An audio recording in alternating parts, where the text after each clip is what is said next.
liikuma kõrgelt ja sõrmed ja ninad ja kõik soojaks kenasti.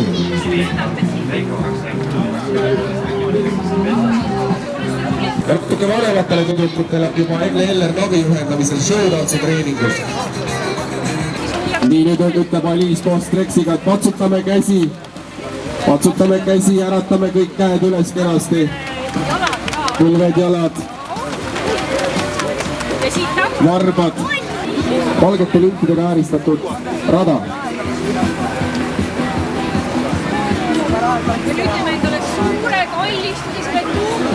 Ja nii, ja nüüd on lõpus, lõpeb kõik väikse kena kallistusega iseendale.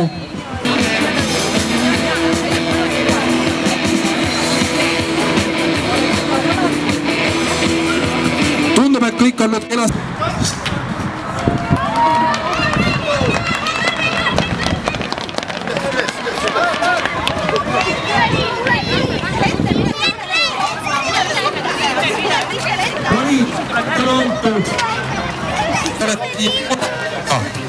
See on juba kõige tähtsam. No nii, tubli.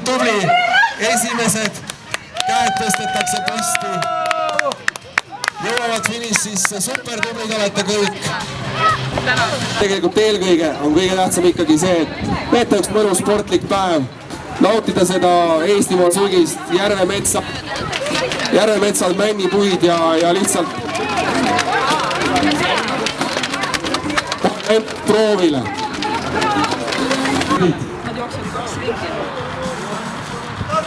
No nii, start on antud, 2 ringi, 600 meetrit.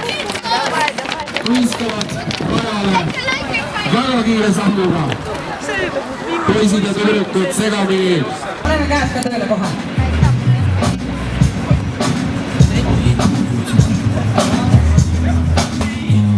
Jätkame sörgiga.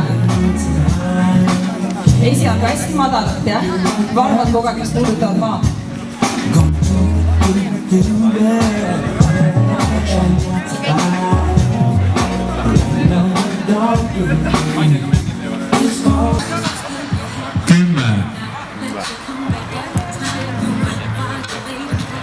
Viis, 4, 3, 2, 1, läks! Ja start esimesele Sparta sügisjooksule on antud ja jooksjad juba kenasti järve terviseringile läinud. Ja jooksjate rivi lõpetab ka paar tundi, nii et järve tervisele on mõeldud kõigile liikumisarvaste huvilistele, nii kõndjatele kui ka jooksjatele. Ja talvel muidugi on suusatajatele.